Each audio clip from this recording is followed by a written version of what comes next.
friends, welcome to Secret of Samayal. இன்னைக்கு நான் பார்க்க போறது ரொம்ப இன்ட்ரஸ்டிங்கான ஒரு chicken starter. இது வந்து roasted chili garlic chicken. இது வந்து நம்ம நார்மலா செய்யற ஸ்டார்ட்டர்ஸ் விட ரொம்பவே டிஃபரெண்டா இருக்கும். ஆனா டேஸ்ட் எந்த குறைச்சலும் இருக்காது. ரொம்ப டேஸ்டியா இருக்கும் இந்த chicken. ரொம்ப சீக்கிரமா செஞ்சிடலாம். ரொம்ப ஈஸி இது செய்யறது. ரொம்ப கம்மியான ingredients வச்சு இந்த ஸ்டார்ட்டர் செய்யலாம் நீங்க. இது வந்து அப்படியே சும்மா ஸ்டார்டராவும் சாப்பிடலாம் இல்ல சப்பாத்தி உள்ள வச்சு ரோல் பண்ணியும் சாப்பிடலாம். ரொம்ப சூப்பரா இருக்கும். சரி வாங்க இந்த ரோஸ்டட் சில்லி கார்லிக் சிக்கன் எப்படி செய்யலாம் அப்படின்னு பார்க்கலாம். ரோஸ்டட் சில்லி கார்லிக் சிக்கனுக்கு வந்துட்டு ஒரு 200 கிராம் அளவுக்கு சிக்கன் எடுத்துருக்கிறேன். இது வந்து போன்லெஸ் சிக்கன் இது ஃபுல்லும். இது வந்து நம்ம ஒரு மேரினேஷன் பண்ணணும். இதுக்கு வந்து என்னென்ன வேணும் அப்படின்னு பார்க்கலாம். இது வந்து கார்லிக் நிறைய போடணும். இதுல நான் வந்து இது தாளிக்கிறதுக்கும் சேர்த்து வெட்டி வச்சிருக்கிறேன். நல்லா ஃபைன் சாப் பண்ணி வச்சிருக்கிறேன். இதை பாதி அளவு இதுல போட்டுடலாம்.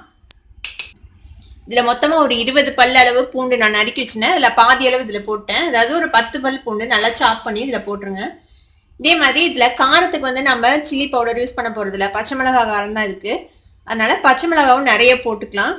நான் வந்து இது ஒரு 7 பச்சை மிளகாய் போட்டிருக்கேன். இதுல நீல பச்சை மிளகாய் 7 மிளகாயும் இதுல ஆட் பண்ணிடலாம்.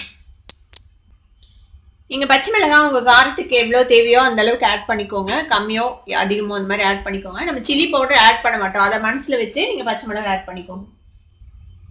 இதுல ஒரு 1/4 டீஸ்பூன் அளவுக்கு சீரகத்தூள் சேர்த்திக்கலாம். ஒரு 1/2 டீஸ்பூன் அளவுக்கு மல்லித்தூள் சேர்த்திக்கோங்க. இல்ல ஒரு 1/4 வாசி அளவுக்கு லெமனோட ஜூஸ் பிழிஞ்சு விட்டுடலாம். இந்த சிக்கனுக்கு தேவையான அளவுக்கு உப்பு சேர்த்திக்கலாம். இது கூட ஒரு 2 டேபிள் ஸ்பூன் அளவுக்கு தயிர் சேர்த்திக்கோங்க. மேரினேஷனுக்கு தேவையான எல்லாம் நம்ம இதுல ஆட் பண்ணியாச்சு. நல்லா மிக்ஸ் பண்ணி விட்டுடலாம். இது மேரினேட் பண்ணி இப்படியே ஒரு 1/2 மணி நேரம் இப்படியே மேரினேட் பண்ண விட்டுருங்க. நல்லா ஊறட்டும். நல்லா மிக்ஸ் பண்ணி வச்சிட்டோம். இது வந்து இப்படியே ஒரு 1/2 மணி நேரம் நம்ம விட்டுடலாம். கடாயில ஒரு டேபிள் ஸ்பூன் அளவுக்கு எண்ணெய் விட்டுருக்கேன். இது இந்த மாதிரி ஒரு நான்ஸ்டிக் பேன்ல பண்ணுங்க, இல்லைன்னா இரும்பு கடாயில பண்ணுங்க. அப்படின்னா இந்த சிக்கன் ரொம்ப நல்லா இருக்கும். நல்லா ரோஸ்ட் ஆகி வரும் உங்களுக்கு. எண்ணெய் சூடாயிடுச்சு. இதுல வந்துட்டு கொஞ்சமா இஞ்சி இந்த மாதிரி நல்லா பொடியா நறுக்கி வச்சிருக்கேன். இந்த இஞ்சியை சேர்த்திடலாம். அதுல இஞ்சி கூடவே நம்ம நறுக்கி வச்சிருக்கிறேன் இந்த பூண்டு சேர்த்திக்கலாம். இது கூடவே ஒரு வெங்காயம் ஃபைனா சாப் பண்ணி வச்சிருக்கேன். வெங்காயத்தையும் சேர்த்திடுங்க.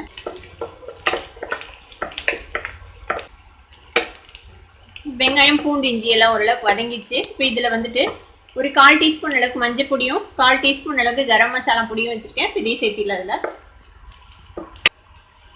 இது கூடவே ஒரு 1/2 டேபிள் ஸ்பூன் அளவுக்கு டொமேட்டோ சாஸ் சேர்த்திக்கலாம்.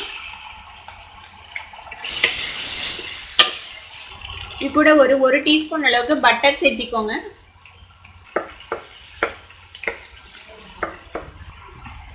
சிக்கன்ல நம்ம உப்பு சேர்த்தி இருக்கிறோம் ஆல்ரெடி மேரினேஷன்ல. இப்ப இதுக்கு கொஞ்சமா உப்பு சேர்த்திக்கலாம்.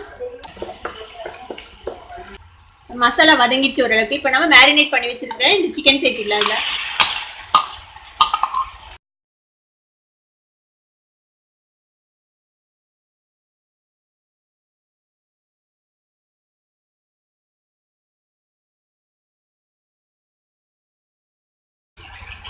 சிக்கனை நல்லா மிக்ஸ் பண்ணி விட்டுட்டோம். இதுல வந்து நம்ம கொஞ்சம் கூட தண்ணியே விடக்கூடாது. இந்த தயிர்லயே இது வந்து வேகணும். இந்த சிக்கன் நல்லா வெந்து அதுக்கப்புறமேட்டு நல்லா ரோஸ்ட் ஆகணும். இதுல வந்து இந்த கிரில் மார்க்ஸ் ப்ரௌன் மார்க்ஸ் வர அளவுக்கு இது வந்து ரோஸ்ட் ஆகணும்.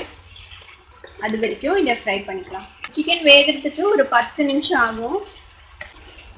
நம்ம தண்ணியே விடல, ஆனாலும் பாருங்க எவ்வளவு தண்ணி விட்டுருக்குது. இந்த தயிர்ல இருந்து இந்த தண்ணி, சிக்கன்ல இருந்து வர தண்ணி எல்லாம் சேர்ந்து எவ்வளவு தண்ணி விட்டுருக்குது. இன்னும் இது நல்லா சுண்டி நல்லா ரோஸ்ட் ஆகணும் இந்த சிக்கன். அந்த அளவுக்கு இதை நல்லா ரோஸ்ட் பண்ணிக்கலாம். சீக்கிரம் வெந்துடும் இந்த சிக்கன். ஏன்னா நம்ம சின்ன சின்ன பீசஸாக தான் போட்டிருக்கோம். அது போக நம்ம தயிரும் லைம் ஜூஸும் விட்டுருக்குறோம். அது ரெண்டுமே வந்து உங்களுக்கு சிக்கனை சாஃப்ட் பண்ணும். அதனால குயிக்காக வெந்துடும். மேக்ஸிமம் ஒரு 10 மினிட்ஸ் ஆகும் இது ஃபுல்லாக ரெடி ஆகிறதுக்கு. இது பாருங்க தயிர் எல்லாம் நல்லா சுண்டிடுச்சு. இப்போ இன்னும் கொஞ்ச நேரம் நல்லா ரோஸ்ட் ஆகணும் இந்த ஆயிலே. அப்படியே சிக்கன் நம்ம போட்டிருக்கிற இந்த கார்லிக் இந்த பச்சை மிளகாய் எல்லாமும் எண்ணெயில நல்லா ரோஸ்ட் ஆகணும்.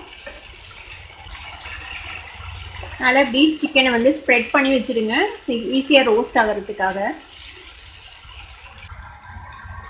இந்த சிக்கன் மேலே ஒரு ரோஸ்டட் கிரில் மார்க் வரணும். பாருங்க ஒரு சைடு வந்து அந்த மாதிரி கிரில் ஆயிருக்குது.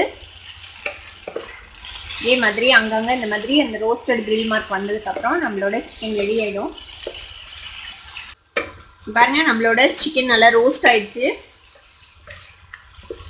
ரோஸ்ட் ஆன மார்க்ஸ் தெரியுது பாருங்க சிக்கன் மேலே. இந்த மாதிரி நல்லா ரோஸ்ட் ஆகணும் சிக்கன். இப்போ நம்மளோட ரோஸ்டட் சில்லி கார்லிக் சிக்கன் இப்போ ரெடி ஆயிடுச்சு. இதில் கொத்தமல்லி தழை போட்டுடலாம் கடைசியாக கார்னிஷ்க்கு. மிக்ஸ் பண்ணி விட்டுருங்க. நம்மளோட சூப்பரான சிக்கன் ஸ்டார்டர் இப்போ ரெடி ஆயிடுச்சு. அடுப்பு ஆஃப் பண்ணிடலாம். இந்த டேஸ்டியான சிக்கன் ரெசிபியை நீங்களும் உங்கள் வீட்டில் ட்ரை பண்ணி பார்த்துட்டு எப்படி இருந்தது அப்படின்னு எனக்கு கமெண்ட்ஸில் ஃபீட்பேக் கொடுங்க. இந்த வீடியோ உங்களுக்கு பிடிச்சிருந்தா சப்ஸ்கிரைப் பண்ணுங்க, பக்கத்தில் இருக்கிற பெல் ஐக்கானை கிளிக் பண்ணுங்க. அப்போ தான் என்னோட நோட்டிஃபிகேஷன்ஸ் உடனே உங்களுக்கு வந்து சேரும். லைக் பண்ணுங்க, ஷேர் பண்ணுங்க. தேங்க்யூ ஃபார் வாட்சிங் this video viewers. Bye bye.